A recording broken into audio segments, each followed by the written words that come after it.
With the recent explorations of the retro, the hip, the we should democratize means of film distribution and not let theaters control everything we see movement, there came a new, more legitimate interest for black and white cinematography, especially considering that 3 major releases of the last 2 years were black and white, and one of them won Best Picture. I know Parasite's principal release was in color, but it was actually also released in black and white for a limited time in some theaters. So I accidentally discovered this thing on my TV that makes the picture black and white, and oh my god. I was like, what's on Netflix? And Netflix was like, Shutter Island, you've seen it like 4 times, but have you seen it in black and white?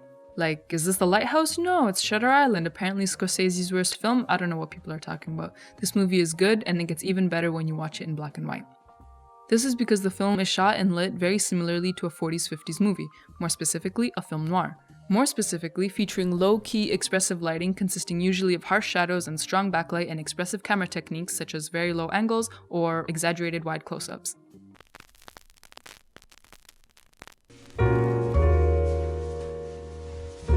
While many consider film noir a movie genre, it is in fact only a cinematic term to describe Hollywood crime dramas.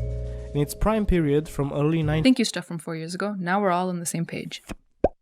This is why the movie works so well in black and white. At this point, I looked up Shutter Island black and white and realized someone had publicized this idea before me, all the way back in 2010. And so I thought I should give them a shout out. Apparently they have a whole series called Black and White Friday where they feature a color film in black and white and discuss it, so check them out. Back to Shutter Island. Once you watch it in black and white, you notice all these crazy shots a lot more. They just pop out, teeming with life and emotion. It's even a little bit more scarier, but yeah, no, please watch Nightcrawler in black and white, it's pretty amazing. You know who else likes emotion? Alfonso Cuarón. And you know what he made? That's right, Roma. And what is Roma? That's right, it's a 2018 Mexican drama film written and directed by Alfonso Cuarón, who also produced, shot, and It's a today's black and white movie, and it works.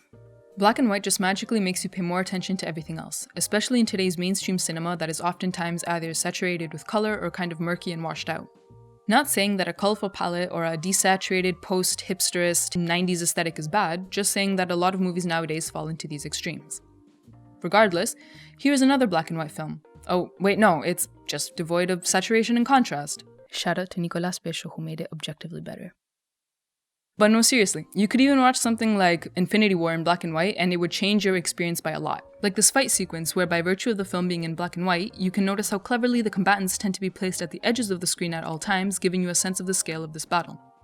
Like many other videos you can find on YouTube say, the reason why you'd prefer watching a movie in black and white is because the lack of color directly tricks your eye into focusing more on shapes and color value. This happens because the human eye is very sensitive to red, or lack thereof, and green, or lack thereof. Sidebar, this is why the teal and orange thing is like the main color palette used in popular mainstream cinema. The eye, especially in daylight, prioritizes distinguishing hue over distinguishing value, unlike let's say cats, who have extra rod cells allowing them to distinguish values of light way better, giving them their infamous superior low light capabilities. And the human eye distinguishes hue better than value because back in the Ooga Booga times we needed to know which fruit is poisonous and which one isn't, and we weren't designed to be out at night anyway, so our eye kinda like poops its pants when it comes to dynamic range. But does it actually, or is it our brains? Because apparently studies have shown that the eye itself perceives way more detail in differences of light value, but it's only when we look at one thing at a time. And anyway, we can definitely go down this rabbit hole. There's a lot of research, not all of it in agreement, about the ways in which our eyes see, but we won't.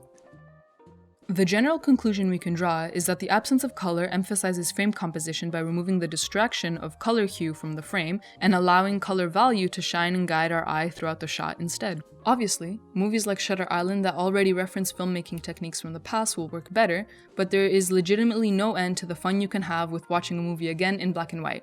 And this is very important. I am not saying movies are better in black and white, and I am definitely not saying that your first watch of a movie should be in black and white, not even the second one if you don't want to. I'm just saying if you have nothing better to do, if you kind of want to watch a movie again but not really because you already know what happens, give this trick a try.